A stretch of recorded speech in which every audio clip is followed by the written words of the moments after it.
Hello class, स्वागत है आपका एसजीआई ऑनलाइन क्लास में। आज मैं आपको हिंदी भाषा के अंतर्गत पाठ 6 उपसर्ग एवं प्रत्यय समझाने जा रही हूँ। बच्चों, उपसर्ग और प्रत्यय भाषा में कई शब्द होते हैं, परंतु उपसर्ग वे शब्द कहलाते हैं जो किसी शब्द के आगे जोड़े जाते हैं और आगे जोड़ने पर उनमें चमत्कार या उनका अर्थ बढ़ा देते हैं। तो ऐसे शब्दों को हम क्या कहते हैं? उपसर्ग कहते हैं। और वे शब्द जो अगर अकेले या सिंगल रूप से इनको प्रयोग किया जाए तो उनका कोई मूल अर्थ नहीं होता, परंतु किसी शब्द के पीछे इनको जोड़ दिया जाता है तो उनका एक सार्थक अर्थ निकलता है, वो अर्थ में चमत्कार उत्पन्न कर देते हैं। तो ऐसे शब्दों को हम प्रत्यय कहते हैं। तो सबसे पहले बच्चों हम लोग समझेंगे उपसर्ग। उपसर्ग की परिभाषा है वे शब्द जो किसी शब्द के आरंभ में लगकर उस शब्द के अर्थ में विशेषता या नवीनता उत्पन्न कर देते हैं, उन्हें उपसर्ग कहते हैं। उपसर्ग बच्चों इसके कितने प्रकार होते हैं? 4 प्रकार होते हैं। कौन कौन से हैं? पहला उपसर्ग होता है इसमें संस्कृत के उपसर्ग, जो संस्कृत शब्द से बनते हैं, संस्कृत के उपसर्ग। दूसरा है आपका हिंदी के उपसर्ग।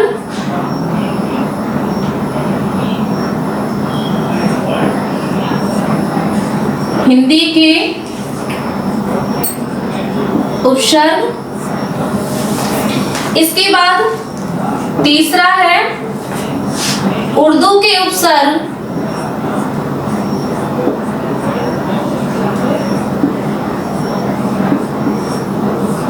और चौथा अंग्रेजी के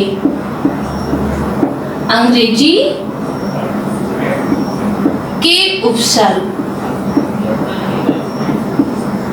तो बच्चों क्या कितने प्रकार के हो गए? इसमें 4 इसके प्रकार हैं। पहला आपका संस्कृत के उपसर्ग जो संस्कृत भाषा से उत्पन्न हुए हैं। इसके बाद हिंदी के उपसर्ग, हिंदी में जो शब्द प्रयोग किए जाते हैं उनको हम शब्द के आगे जोड़ते तो वो हिंदी के उपसर्ग कहलाते हैं। इसके बाद है उर्दू के उपसर्ग, जो उर्दू भाषा में कुछ शब्द इस तरीके से इस्तेमाल किए जाते हैं और हम किसी शब्द के आगे उनको जोड़ देते हैं तो वे शब्द क्या कहलाते हैं? उर्दू के उपसर्ग कहलाते हैं।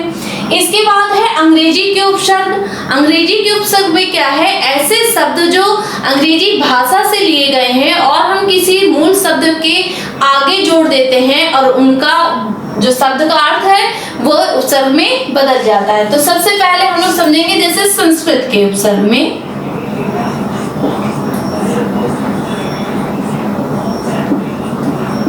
संस्कृत के उपसर्ग में जैसे सबसे पहले हमने शब्द लिया है नी से अब हम इसके शब्द बनाएंगे तो नी से सबसे पहले क्या बनेगा? निस्सार, निस्वार्थ। ठीक है। इसी तरीके से अगर इसमें दूसरा शब्द हम लेंगे सु उपसर्ग है और मूल शब्द में अगर हम इसका जोड़ेंगे तो हो जाएगा सुयश, सुनाम। तो बच्चों इनमें मूल शब्द कौन सा है? जैसे ये यश है और ये नाम है, तो इनमें हमने उपसर्ग क्या जोड़ा? सु, तो इसका सुयश और सुनाम, अर्थात ये मूल शब्द के आगे जोड़ने पर इनका अर्थ बदल जाता है। इसके बाद संस्कृत के बाद है हिंदी के उपसर्ग। हिंदी के उपसर्ग, हिंदी के उपसर्ग में जैसे आ, ये आपका उपसर्ग का शब्द है। मूल शब्द में इसमें जैसे हमने जोड़ा आ उपसर्ग और मर, तो शब्द हमारे क्या बन गया? अमर। इसके बाद दूसरा उदाहरण देखिए बच्चों, अकाल। काल हमारा मूल शब्द है, आ उपसर्ग जोड़ने से शब्द क्या हो गया? अकाल। इसके बाद है उर्दू के उपसर्ग।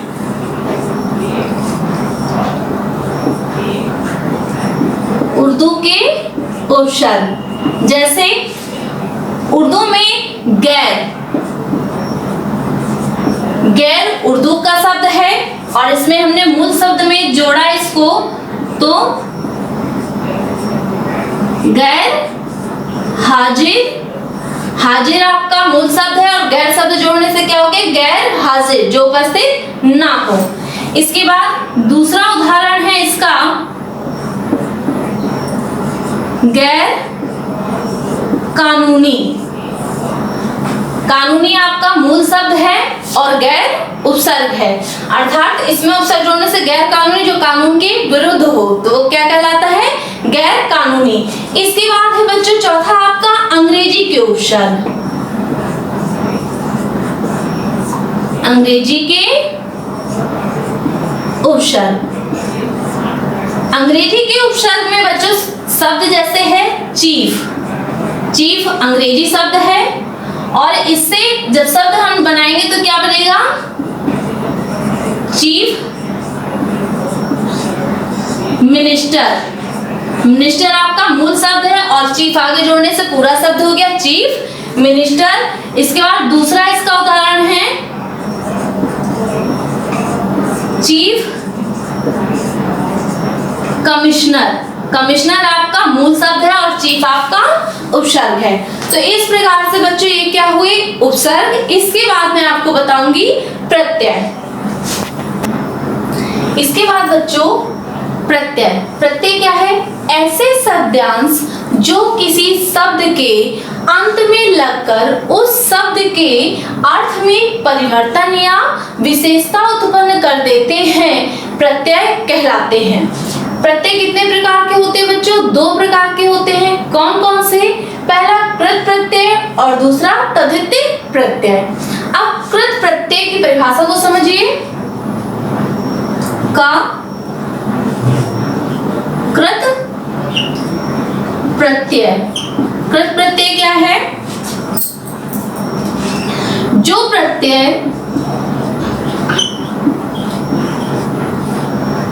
प्रत्यय धातुओं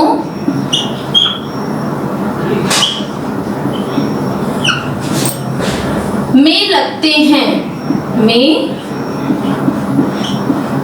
लगते हैं तथा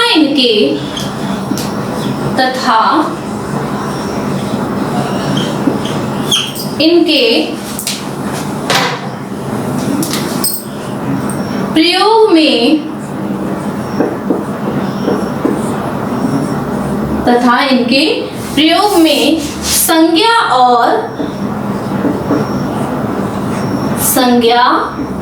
और विशेषण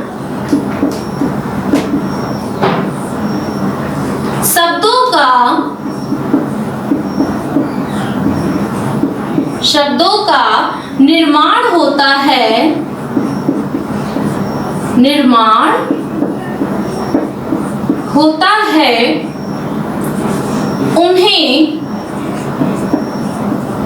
उन्हें कृत प्रत्यय कहते हैं, उन्हें कृत प्रत्यय कहते हैं। जैसे रख प्लस वाला बराबर रख वाला, तो इसमें कृत प्रत्यय क्या, इसमें रख आपका मूल शब्द है और वाला आपका क्या है, प्रत्यय शब्द है। तो इनको जोड़ने पर क्या शब्द बना, रख वाला, जिसका जो देख रेख करता है उसे हम लोग क्या कहते हैं, रख वाला। तो ये किसके अंतर्गत आएगा बच्चों, कृत प्रत्यय के अंदर। इसके बाद ख नंबर पे है दूसरा तद्धित प्रत्यय। तद्धित प्रत्यय, तद्धित प्रत्यय में क्या है, जो शब्द संज्ञा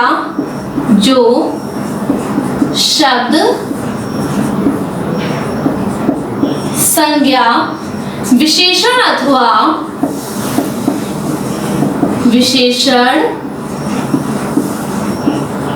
अथवा सर्वनाम के अंत में, सर्वनाम के अंत में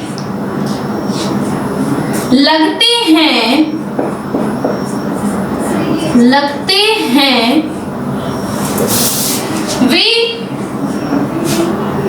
तदित प्रत्यय कहलाते हैं।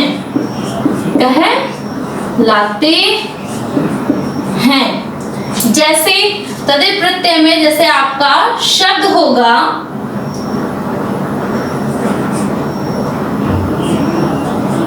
भलाई, तो भला प्लस ई, तो यहाँ पर क्या प्रत्यय आपका जुड़ा?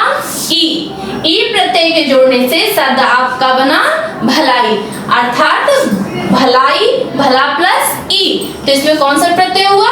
तदित प्रत्यय। बच्चों, आपने आज उपसर्ग और प्रत्यय इनको समझा। इसके साथ जो और भी इसके अंतर्गत जैसे कृत प्रत्यय और तद्धित प्रत्यय के अंतर्गत इन्हीं के कुछ प्रकार होते हैं जिन्हें आप पीडीएफ के माध्यम से समझेंगे, और इसके जो एक्सरसाइज जो क्वेश्चन आंसर है मैं पीडीएफ भेजूंगी, उससे आप इस चैप्टर को बहुत ही अच्छी तरीके से करेंगे। आशा करती हूँ कि आपको उपसर्ग और प्रत्यय में अंतर समझ में आ गया होगा।